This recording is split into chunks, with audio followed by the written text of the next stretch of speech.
Hey everybody, I hope you guys are having an amazing day today.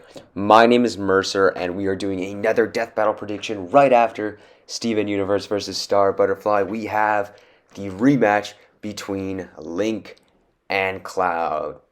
Uh, Legends of Zelda and Final Fantasy VII. I was about to say Breath of the Wild, I'm sorry.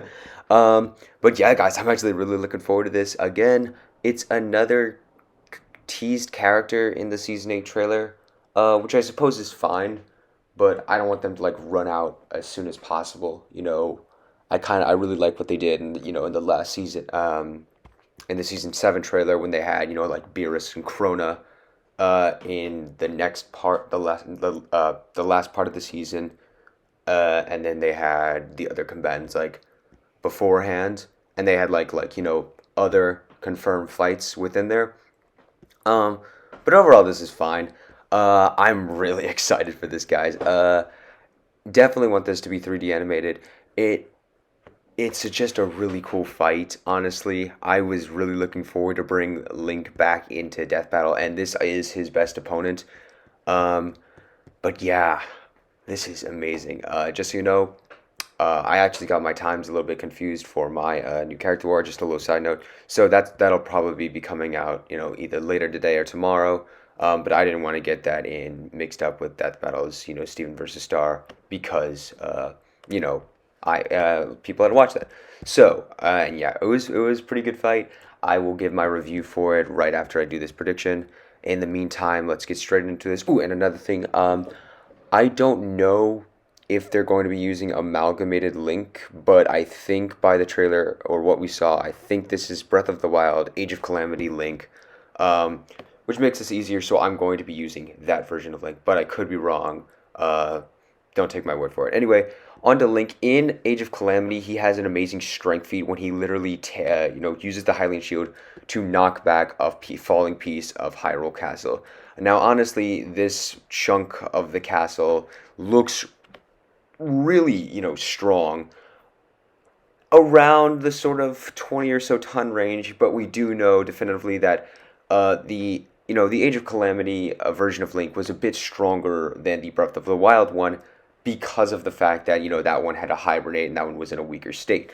But I think it's stated by the end of Breath of the Wild, which is a really good game, that Link has like regained his former strength. He was obviously able to react to the Guardian's lasers, which I'm not definitively sure if these are lasers, but they do have a tracking system. They travel and they burn on impact, so they have to be around light speed. Link was already put at a light speed, and though Breath of the Wild isn't the strongest Link has been, he still possesses the Master Sword and Hylian Shield, along with other really unique weapons, so his arsenal is very expensive, sort of like Urza Scarlet. He also has the Sheikah Slate, which we'll get into in a little bit, and he has the Four Fallen Champion training, as well as Daruk being able to reverse back and hold back boulders, and Link having Daruk's protection, so he had to be at that sort of same strength level. But we'll get into that in a little bit. Um, but even still, even with those strength and speed levels, I still think Cloud has the advantage in strength, speed, and durability, and pretty much all physical stats.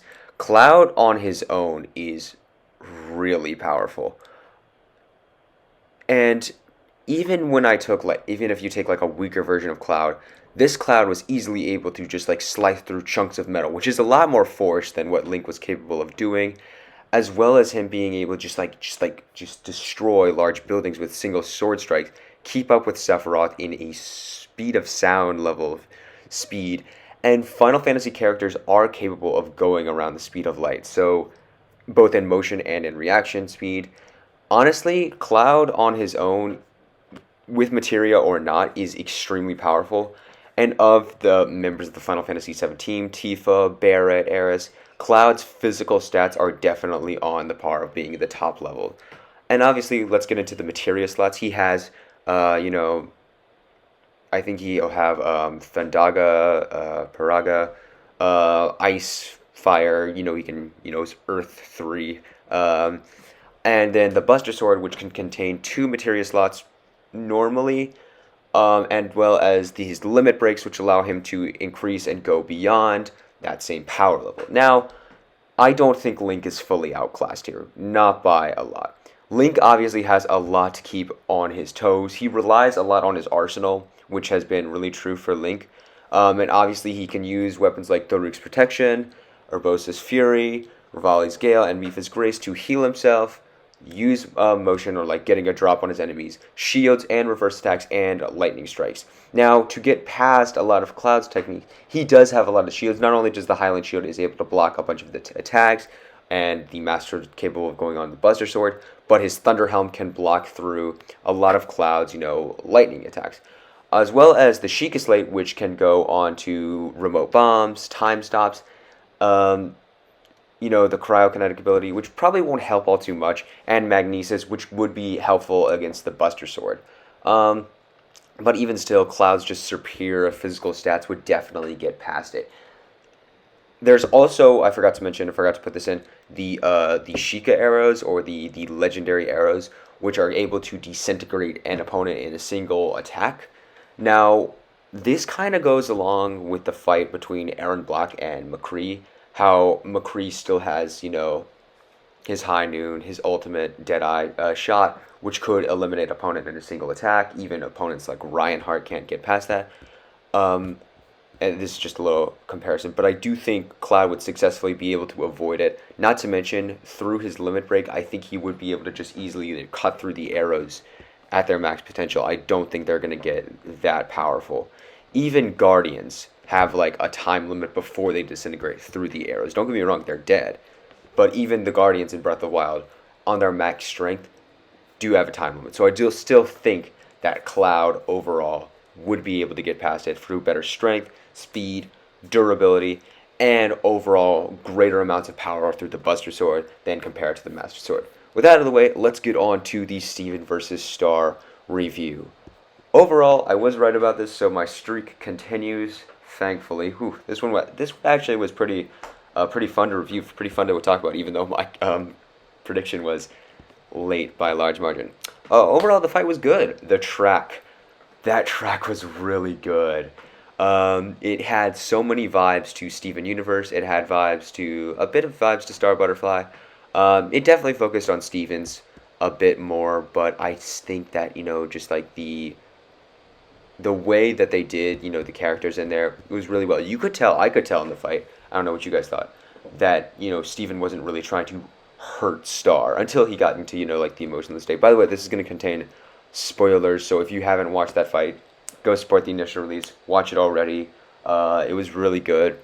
But yeah, just skip over this. You can come back later. So yeah, I thought that, the fight was done really well. I thought the analysis was done pretty well. It was a very good analysis. The animation, there were a little bit of jank points, but overall, I really did like, how their, abilities counteracted each other. Kind of like how it turned into like a little war between the two. Obviously, the butterfly form countered out with Steven's, full angst form. Steven didn't turn into like his kaiju form, saying that with quotation marks, for the fight, but I do think that, the way that they compared, the powers and the forms they had, they did a very good job with that. What I thought about the analysis, going on to that a little bit more, it was fine. It was a really good analysis. They did, they did assure you that there would be spoilers for Steven Universe and Star vs. the Forces of Evil, but honestly, the fight was it was a good fight. It was a really, a solid fight. So I would rate this a 7.5 out of 10. Overall, I would say, out of some janks in the animation, it was a fine fight. They did kind of, how do I put this? Like kind of rush the characters in the animation, but that's fine. The death was kind of bland. I really don't. I'm getting kind of tired of like the disintegrations, and deaths. But overall, good fight. Really well done. It did not disappoint.